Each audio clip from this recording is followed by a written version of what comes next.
out here chasing a feeling. Hello, everyone. Welcome to Feels Out Loud, brought to you by Becoming Together Therapy and Wellness. This is your host, Becky McNattin. We are glad to have you listening as we live and share stories of mental health. Today, I have special guests on the show, Amanda Sullivan and Robin Melville. Both are therapists with Becoming Together Therapy and Wellness. Thank you for being here. Welcome to you two. Thanks for having us. When we first started this radio show, we did an episode about why we should feel out loud. In that episode, we talked broadly about the impact of not sharing emotions, but we really only scratched the surface there. Today, I want to really explore what it means to bottle or stuff or store or suppress. We use all sorts of words to describe that concept, but the end result is that feelings are left within us. And I'm so glad that you two are with me today with talking about this topic, because it's a huge part of what you two do as therapists. And I want to talk through a ton of questions that I have for you both. But first, I want to share the real impact of not expressing emotions. So there's a 2019 study from the International Journal of Psychotherapy Practice and Research that found ongoing emotional suppression is a barrier to good health. A study completed by Harvard School of Public Health showed that people who stuffed emotions increased their chances of premature death from all causes by more than 30%. By 30%, and increased the risk of being diagnosed with cancer by 70% because of the ongoing impact of stress and the physical impact to the body. There's a long-term increase in risk of diabetes, heart disease, blood pressure, self-esteem, anxiety, depression. It's incredible. The list is long, and the studies that highlight the consequences are vast. But what was particularly intriguing to me in seeing this data was the notation that not processing emotion actually makes the emotion stronger.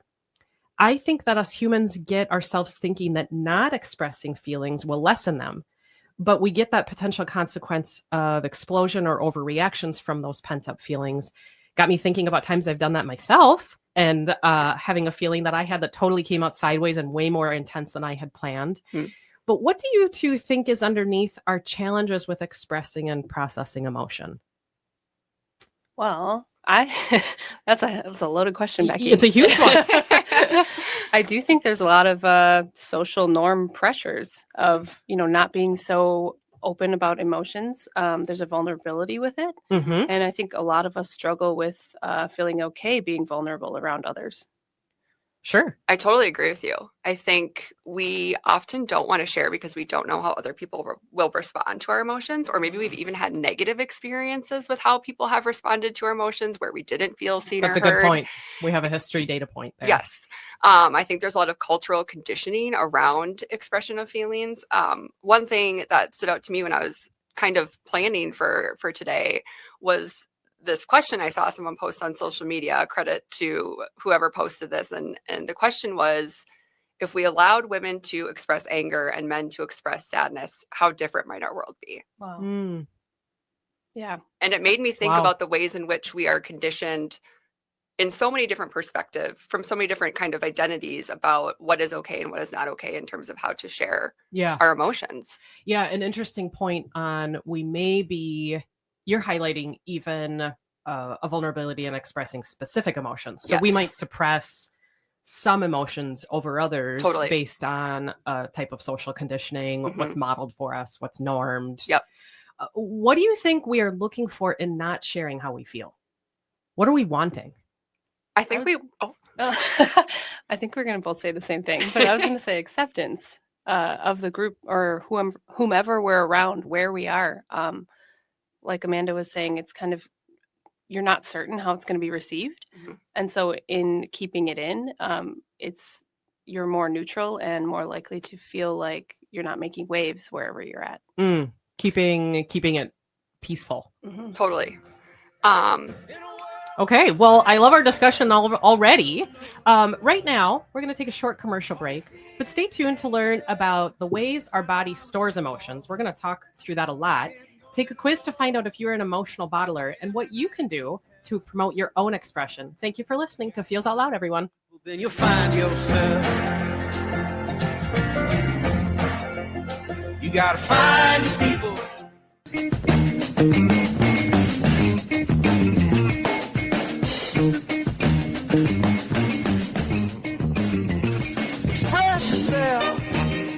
Welcome back to Feels Out Loud, brought to you by Becoming Together Therapy and Wellness. I am Becky McNattin, along with my guests today, Amanda Sullivan and Robin Melville. Let's get back to the ways our body stores emotion. So you two, I remember being in a meeting once, and in that meeting, someone said something incredibly hurtful to me. I was humiliated. I was angry.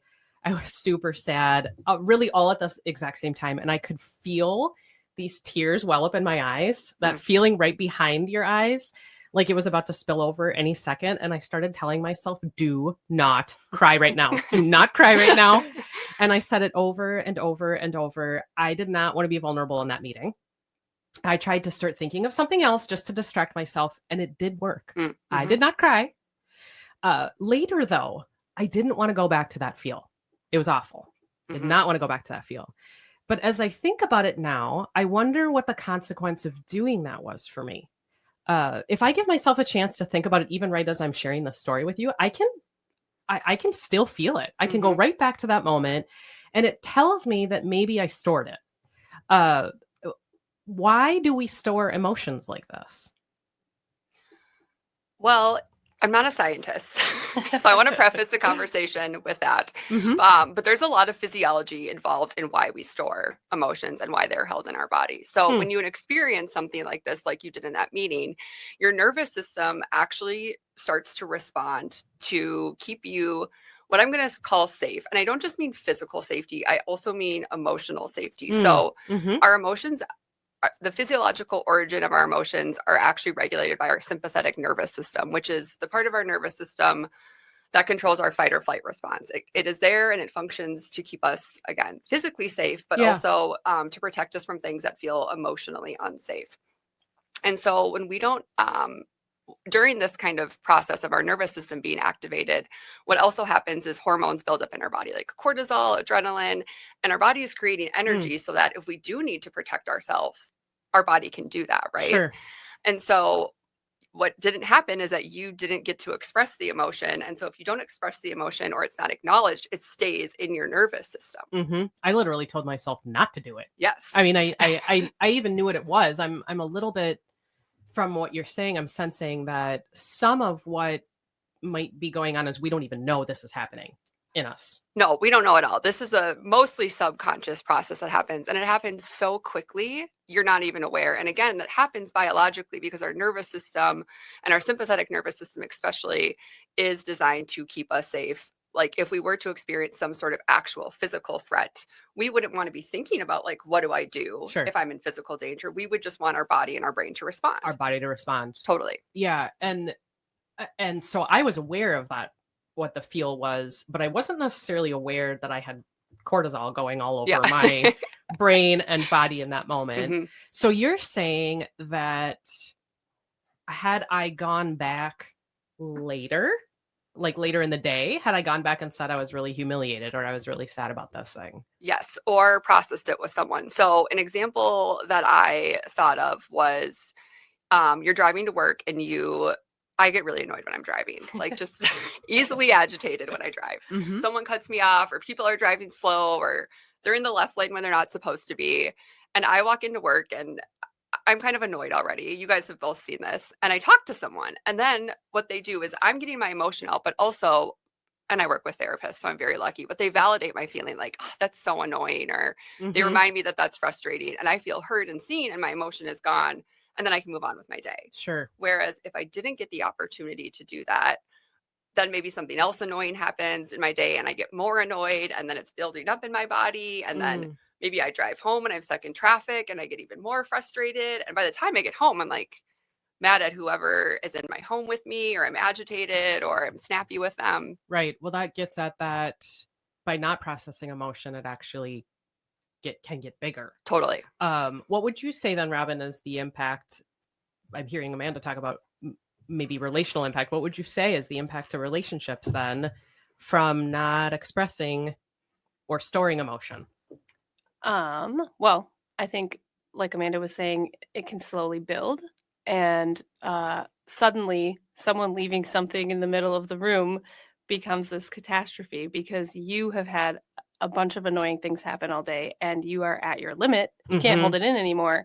And you have an angry outburst. And then to your kids or your partner or even your pet, it's like, whoa, where did this come from? This is just like a item in the middle of the room. I'll move it. It's not a big deal. Right. Yeah. But it's really all of those emotions from the entirety of your day coming out at once in one direction. Mm-hmm. That the person might receive as about them, Right, or yeah. because it would seem like that in that moment. Yeah. And then hearing it's not a big deal probably is not going to help the situation. Right. Mm-hmm. Amanda, you mentioned this hormonal process that's Mhm. happening Yep. that people in our line of work call the stress response cycle. Mhm. Tell me about it. What is it? And what happens when we experience it? Yeah, so I have an example that I use a lot with clients that I'm going to use to explain kind of how it works from a physical safety perspective. And then Okay. we can jump into like how that transfers to our emotional experiences. So let's say that you're camping, and let's say that you hear like rustling in the woods behind like where your campsite is set up. Mm-hmm. Your amygdala, which is kind of like I call it the smoke alarm of our brain. It is there to like sense when there is something that is dangerous to us. That gets activated. And then maybe you look and oh my gosh, there's a bear in the woods behind your campsite. Mm. And what happens is your amygdala sends a message to your hypothalamus, which is another part of your brain, which then activates, again, that sympathetic nervous system Okay. to go into a fight, flight, or freeze response to keep Okay. you safe from this bear that is now likely going to enter your campsite because, it smells food or Mhm. whatever it is. Mm-hmm. And so what you would do in that situation to maintain your physical safety, your nervous system would choose fight, flight, or freeze. So it might either run away from the bear, it might try to throw something at the bear to scare it, try Sure. to fight, Yeah. or freeze and hope that the bear doesn't notice that there's a human and like just eventually leaves, right? Yep. The problem is that our human brains often can't distinguish what is a physical threat from what is an emotional threat. And so it's actually funny. There was, I don't know if you guys saw it. Neither of you are big social media people, but there was actually like a social media trend where people would be like, when my nervous system can't tell the difference between being chased by a lion and blank. So presenting in a meeting at work. Oh, sure. Yeah. Or getting Right. an email from my boss that says, when are you free to talk? Yes. And automatically our brains are like, uh-oh, like I'm in trouble. Something's wrong. I need to defend myself. And so that same process that happens when we're camping with the bear happens when we sense some sort of threat to our emotions or to our emotional safety. Mm-hmm. That makes total sense to me. And maybe this is a harder question for you to answer, but I would guess that has an impact on our physical health, and not expressing whatever the feelings are from the even physical tension from the fight, flight, freeze response. Yep. But what would you say is the impact on mental health from not expressing it, Robin? Well, let's see. The more you store, the more it's going to impact you. Just like you're keeping it all in, right? So we've talked about like your example earlier, crying in the meeting. Mm-hmm. You're holding that feeling in. And by not releasing it, it's kind of like, I'm picturing now just like a giant filing cabinet. You're filing that and you're filing away every emotion that you are not sharing. And after a while, you've got a file cabinet full of sadness or anger or worry or whatever emotions you're not letting yourself have. And when you have those full file cabinets up there, that's going to impact your mental health. It's going to impact your daily life. Yep. Your brain's literally full of maybe continuing to think about those things even. Yes. Like it hasn't processed them or externalized them. So it's holding on to it like, what am I supposed to do with it now? Right. Because that energy from our nervous system response then is caught in our body. And it's actually part of what causes some of the symptoms that we have when we experience mental health issues. Like we have stomach aches or headaches. It's because that energy and those, hormones that are getting built up are stuck and they're not being released. Yeah, I saw this quote last week. Physical tension from an emotion can become stuck in our body. What does this mean to you? Maybe you start, Amanda. I actually have an example of what happened to me today. Okay. So I was feeling a little bit nervous about coming on the show. And I'm, at home this morning, kind of blocked off my morning so that I could finish any preparing that I have, work out, do the things I need to do to take care of myself. But I'm sitting at my computer typing, and I start to notice that there's like this stress tension in my neck, which is Ooh, often where I yeah. hold stress. Uh-huh. And I'm like, oh, I'm feeling stressed about the show today. Sure. And so what I decided to do was just like get up from my computer. I decided to go do something else. I turned on some music, gave myself, kind of a break. But I think again, physical tension is an expression of an emotion that's stuck. Mm. And so that can happen in a lot of different ways. I think, I mentioned headaches, stomach aches, tension in our neck, jaw clenching, Mm-hmm. chest pain. There's a lot of different ways in which it can manifest physically when it's not able to get released, or we're not acknowledging it, or it's not being kind of externalized outside of our body. Mm-hmm. What would you say, Robin? It's funny that you used the shoulder example, because I was going to say, like, everyone listening, just take a moment to notice how your shoulders feel right now. Oh, good point. Yeah, Are that's they, a great are they point. tensed up? Yeah. Mine usually are. Yeah, whenever mine I too. pause Yes. to do that. Mine too. Yeah. So it's just, you're holding on to stuff. And there's something stuck there Yeah. that needs to be released. That's a really good point. I came across a poem. I'm a poem human by a person named Kristen Costello in her book Gray Matters. And this poem made me think about the way that we experience feelings in our bodies. The poem says, I'm tired of trying to stuff all my darkness farther and farther down my throat. This is how we choke. By swallowing words we want to spit. And maybe there are times darkness should be brought to light. Maybe swallowing shadows makes us sicker. What does that poem make you think about? For me, it makes me think a lot about people in my world, clients, people in my personal life, friends who have experienced all sorts of different types of stress or trauma in their life, and maybe don't feel like they've been able to talk about it, or that they've been able to make meaning from it, are Mhm. still holding on to some of the impacts of these different experiences that they've had in their life. And how when they're not able to do that, I think this is when a lot of people come to therapy, because they've hit a point where they have maybe been swallowing their shadows. They've been swallowing shadow. And they feel like they need the help of a professional to figure out, what do I do with all of this stuff that I feel like I'm carrying and that's weighing me down? Right. Yeah. What would you say, Robin? Yeah, the analogy of the weight is kind of where my mind went, Mm. of like, you are swallowing this down. The poem references choking. I thought about like all the moments that in my life that I've, not shared what I wanted to, or not said what I felt like needed to be heard. Yes. And how many times do all of us do that? And how heavy is that as we're carrying it all around? Yeah. I mean, we're all kind of in a collective experience of pain in society, and we're all just kind of carrying that around. And if we don't share it, it's almost like we're all stuffing it down and having that choking sensation. Yeah. And maybe not even realizing it's making us sicker. Right. Totally. Yeah, because it's our norm all of a sudden. Yeah. When you mentioned take note of our shoulders right now, we might not even notice unless we brought intentionality to the thing to see that it's impacting us. When you two talk about the type of therapy that you do, we use the word somatic frequently. And in the therapeutic realm, that gets used a lot. Tell me what that even means. Yeah, it's become a bit of a buzzword, I would say, in kind of pop culture psychology. We see it a lot on social media.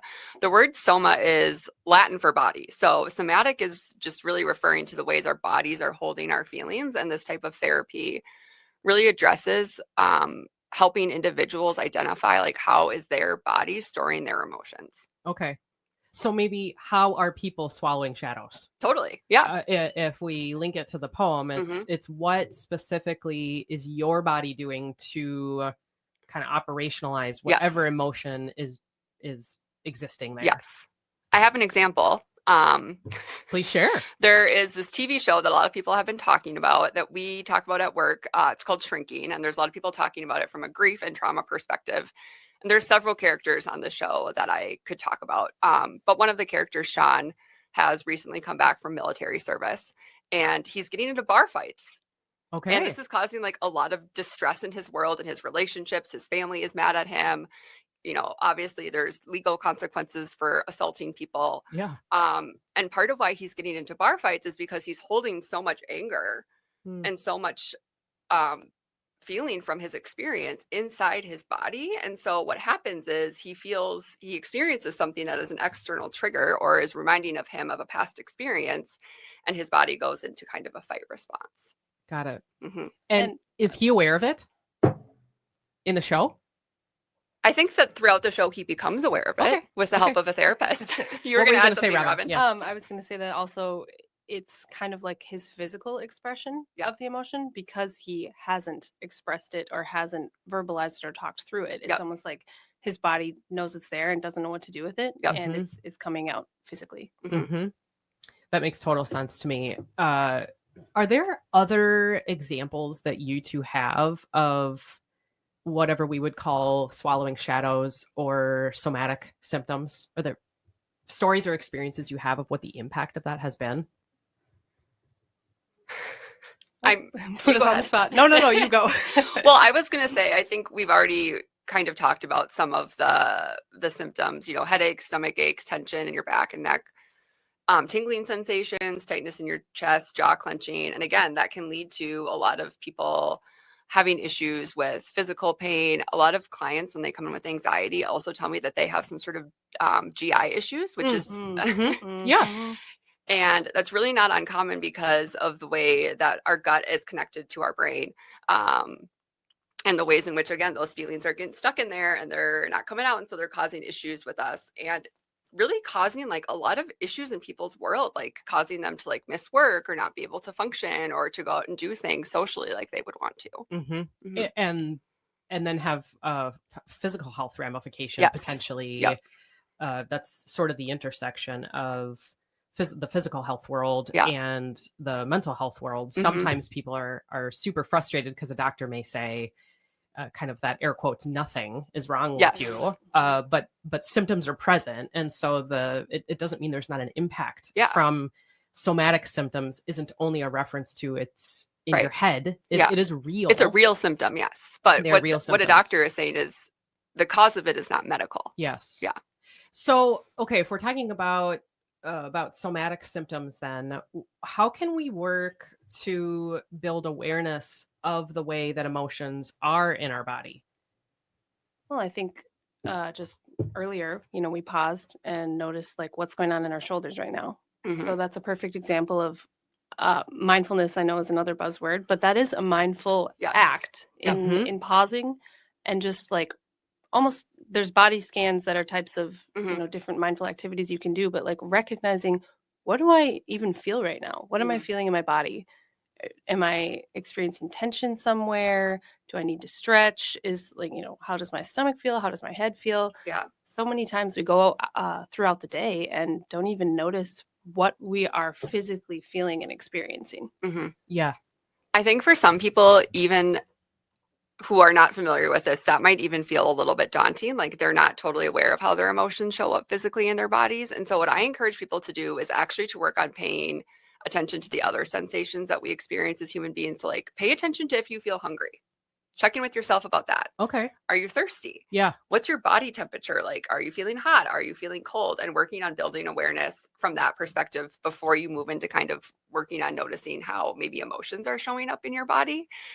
Just because this can be a skill that is hard to learn. And some people are very disconnected from maybe what their body is giving them messages about. So starting there and starting small and using mindfulness to do that, and then kind of moving into focusing more on that tension, like Robin said.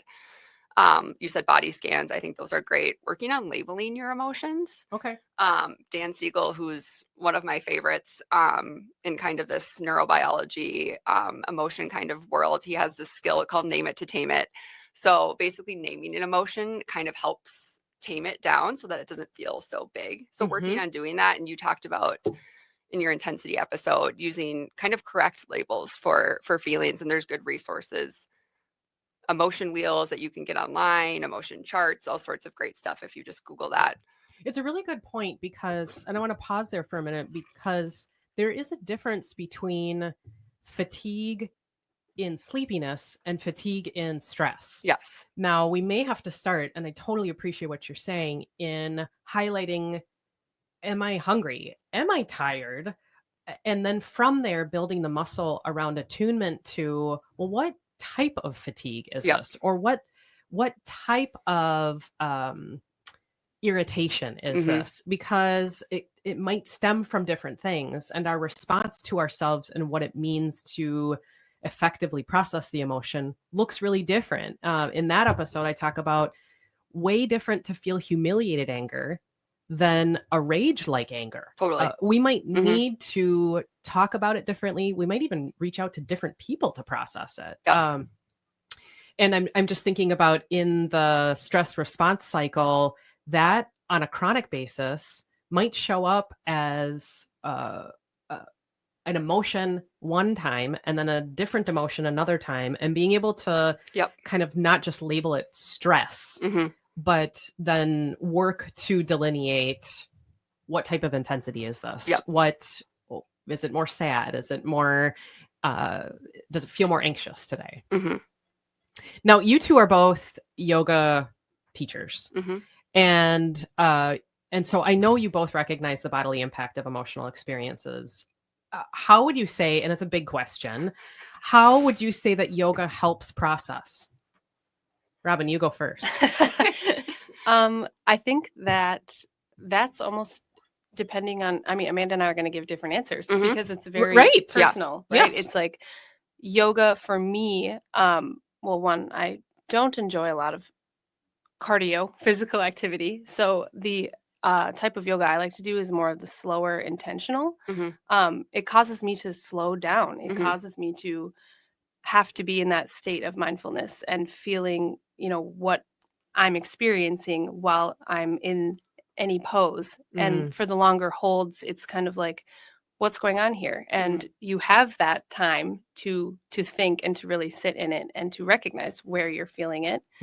And then kind of process, like, what is this like for me? So for me, yoga is kind of an opportunity to connect with my body. Like we talked about, it's not something we do all day, every day.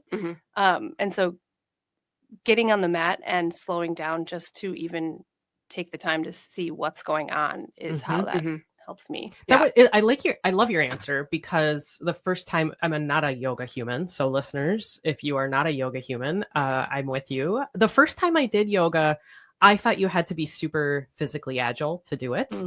And so I was intimidated by it. I realized from doing it that it actually is much more rooted in a noticing of oneself, in this centering and even like body scanning of what's going on with me, which I totally hear in what you're saying. And I think that's a pretty common misconception people have too, is like, I have to be able to put my foot behind my head to do this. Well, I think here people often think of yoga as a physical workout, and I think of it more as a mental and emotional workout. And I love that you use the word connect, because that's what I was going to talk about, is that the word yoga actually means to yoke, which is about connection. So connection with our body, connection with our breath, connection with our internal experience, and kind of the intersection of all of those things. And like you said, there are different types of yoga. So yin yoga is, more of a type of yoga where you're maybe laying on the floor and you are doing those poses that maybe bring more attention to maybe where there's tension or those types of things. I love vinyasa yoga, which is much faster. That fits you. And it does fit me. But actually the part of vinyasa that I think is the most valuable for me is actually the slowing down part. It's the beginning part where we're still warming up. We're coming onto our mats and we're just sitting and breathing. And like you said, it's the first time in the day typically where I slow down and I'm actually noticing, oh, my neck is like super tight, or my back is. And I'm noticing that in yoga. And what I love about yoga is that, yes, there is a teacher there who is giving you cues to do poses that you can follow, but actually what you should be doing, I don't like to use the word should, but what yoga invites you to do is to pay attention to what's happening in your body and make choices based on that. And so If I Makes don't total want to, sense. if I don't want to do the poses that the teacher gives, I don't have to. You don't have to. You Right need to down to listen to child's it. pose. Yeah. Well, and so that really leads into this idea of if listeners are at home and saying, is my body storing emotions? And they're asking themselves this, we might say yes. Yes, because Yep. we all are doing this. Mhm. But if you are sitting at home and you're asking yourself this question, yoga's one way of tuning in. Yep. I developed a quiz, just a really short quiz for people to think about right now. It's 7 items long, and I'm going to ask everyone to answer yes or no to the following statements. And this will get at, is my body storing emotions? Item 1, I have frequent bodily sensations like headaches, stomach aches, muscle tension, or pain. Item 2, I have trouble falling asleep. Remember, we're doing yes or no to all of these statements. Number 3, I notice myself using distractions when I have an emotion. Item 4, it has been longer than 1 week since I have shared frustration, sadness, joy, and hurt about life experiences with someone close to me. I'll say that one more time. It has been longer than 1 week since I have shared frustration, joy, sadness, and hurt about life experiences with someone close to me. Item 5, saying the word shame makes me have an emotion all by itself, let alone sharing experiences of it. Item 6, I find myself having feelings toward people around me for not noticing what I do or contribute. I find myself having feelings toward people around me for not noticing what I do or contribute. And item 7, I have big life experiences I have never told anyone about. If you answered yes to any of these statements, you are likely storing emotions. And what would you two say about these statements, about this short quiz? Robin, you go first. I think some of them are surprising. Especially the one that stood out to me was the frustration about others not noticing what you're doing. I think a lot of people will think, oh, I'm not storing emotions. I like openly tell people or I share, but it's even in ways we don't recognize. And that one stood out to me a lot because it's like, I think all of us experience that in some capacity of the feeling of not being seen or appreciated. And even just experiencing that and not necessarily having anything to say to any one person, that can be stored. And can build up as resentment over the course of Yep. time if we feel either minimized or discarded or invalidated and aren't seen for what we are participating in or engaging in. We feel a feeling from that. And even like it could be no one around you is doing it intentionally. They're not avoiding you. They're not overlooking you on purpose. They might not even be aware, but it's very real to the person experiencing it. Very good point. Amanda, what are your thoughts? Similar to Robin, I mean, I think that was a very interesting one. I also think saying the word shame makes me have an emotion by itself. One of the things that is part of somatic therapy is noticing how when we talk about things, how it makes us feel. So I might notice, like, let's say that I was talking with a client about the emotion of shame and I started to notice them kind of like curl inwards and maybe their voice gets quieter. I would like reflect that to them and be like, hey, I noticed as soon as I brought up this idea of shame, like your body language changed, right? And that is a way of helping us build attunement to how connections to an experience are impacting our physical body. And I think the idea of shame sticks out a lot, kind of going back to where we started the episode of how much shame we just feel about emotions in general and the conditioning we have around like not sharing them. Yeah. And sometimes not even knowing that we are having shame. Yeah. I was just having a conversation with someone recently, a friend of mine, who we were talking about, I named rejection in not having a thing work out for the person. Yeah. And I named the feeling of rejection and how that linked to, I feel like I'm an awful human for being, for not getting this thing, for this not working out the way I wanted it to. And at the time, not even realizing that shame was being experienced. So part of what you're talking about, somatic therapy, gets at, we may notice the physicality of something, and that's insight or a way to tune into what are the emotions underneath that we might not know. We might need somebody outside of us. That's part of the helpful piece about therapy. That's part of why I said just saying the word shame. I think lots of us have an experience with the word Totally. by itself that we don't want to talk about it at all, because it comes with that, which would say to me, well, then you have some feels about it. Totally. You have feels about having feels. Shame about shame. Shame about shame. And the one that I liked the most out of this quiz when I was creating it is I noticed myself using distractions when I have an emotion. I think we all do this. I think it is part of our nature and distractions aren't a bad tool at all. No. If we're gonna evaluate it here, they're actually lovely if we know that's what we're doing.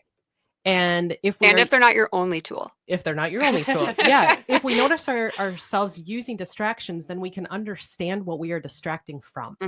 And if we can say, that just brings us back right to where we started with me talking about the meeting I was in. If I would have said, I need distraction right now because I don't want to do this right here.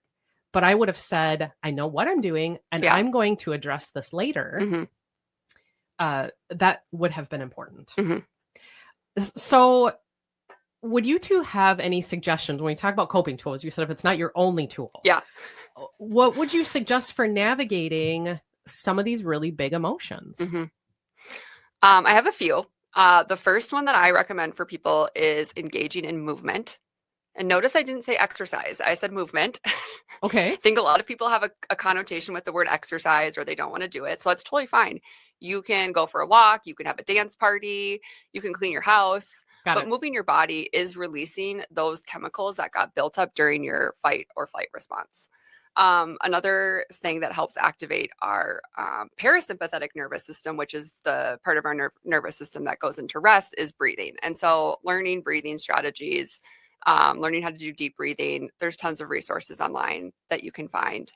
Breath is one of the most powerful tools that we have. I remember reading, this was years ago, that if we just called ourselves 3 times a day for a minute each time, how much we improve our breathing, that we hold our breath so often through the day, similarly to what you said about shoulders and we tense them up. If we brought 1 minute 3 times a day, we improve our physicality enormously. Totally. For just 1 minute, saying, I'm just going to focus on my breath. I'm not going to change it. Yeah. So yeah, I resonate with what you're sharing. Yeah. Another one I have is creating what I call a container for yourself.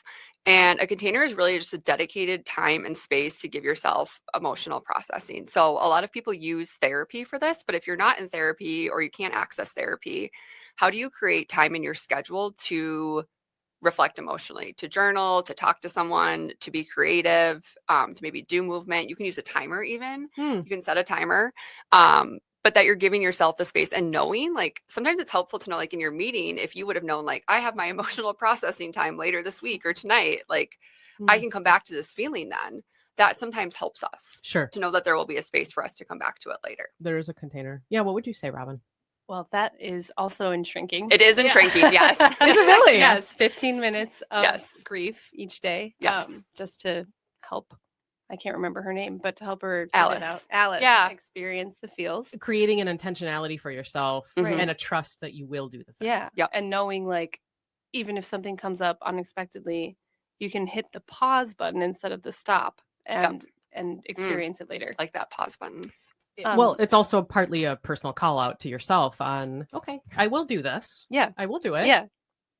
Well, what else were you going to say? Well, Amanda mentioned journaling, which I was going to say that is particularly helpful if sharing emotions verbally is challenging for you. Yeah. I think journaling is a great way to start practicing expressing those emotions without necessarily having to share them with another person. Yep. And then, you just start writing. Like, a lot of people think you have to have a plan for journaling or have a topic or a prompt. And it's like, really, you could write about whatever you want. Just start writing, see what comes out. See what happens. You can return to it later. So much to think about here. Thank you, you two. We are headed to a commercial break, but when we come back, we will talk through listener questions on how the body stores emotions. Feels Out Loud will be back to process your thoughts in just a moment.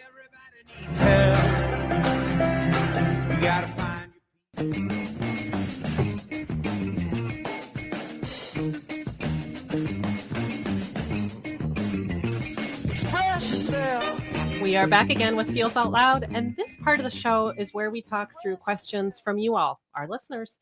If you have a question related to mental wellness, sharing feelings, or our topics for each week that you would like us to process through, please visit our website at becomingtogethermn.com and find the Feels Out Loud page to submit a question directly, or you can sure email us at contact@becomingtogethermn.com. We really do want to hear from you and what you're wondering about. A giant thank you to the listeners who have sent in questions for what we are going to address today. And our first listener, you two, said, how can I know or be more aware whether I am bottling my emotions? So I really appreciated this question because it first was a recognition that they are, and yes, universally, we all do this. So first, I would say to this listener, and then I want to hear what you two would say, that perhaps you're not getting what you want or need out of relationships. That might be part of why you're bottling emotions. You mentioned this, Amanda, in our very first segment of it might not be safe for you to share, or this might be what has been modeled for you. Yep. And maybe you're experiencing some somatic symptoms. Maybe you have resentment or frustration toward others and aren't even sure why. So if you want to be more aware, tune into your tone. Tune into how you're answering questions, and maybe tune into if you are diverting questions from other people and saying, I don't know, a lot. If you get asked things and either answer with something very generic or I don't know, that might be a way to say you're bottling your emotions. Amanda, what would you say? Well, I like everything that you offered. I think one thing that I try to do for myself when I have an emotional reaction to something is to ask myself, like, does this remind me of another situation or time or experience in my life? And to think about that. Okay. Because I think so often I'm having an emotion because of a past experience that is kind of being reinforced or activated by a current experience. So I think kind of reflecting on that helps me to know, and then to think about what from my past am I maybe still bottling, and then to think about what might be ways that I need to go about processing that emotion. That's a really good point. Robin, what would you say? I would say, are you holding back something you want to say? And if the answer is yes, you're likely bottling an emotion. That's a really good point. And that could be about anything. Yes. Because you mentioned if we come home and we haven't said something we wanted to say from earlier in the day, that might show up. So to ask yourself the question of, am I avoiding saying something was there something I wanted to say? Yeah. Like you're holding it in. You're holding something in. Well, that second listener says, I really don't like to share emotions. It feels odd to have the focus on me. Yes, I hear you. When people ask me about myself, I usually say some surfacey answer, but I know it impacts me because I can't fall asleep at night. I think about things constantly and my whole body is tense all the time. I don't know where to start though.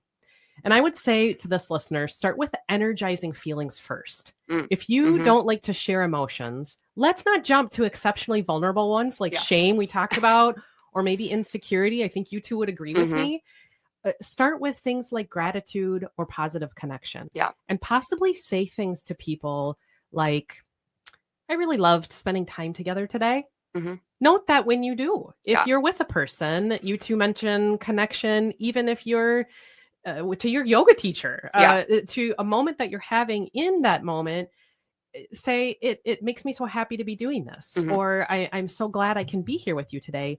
And then maybe you can start to put out small comments for asking for help in advance, not in the moment, but saying things like, I'm wondering if this weekend I could get your help with.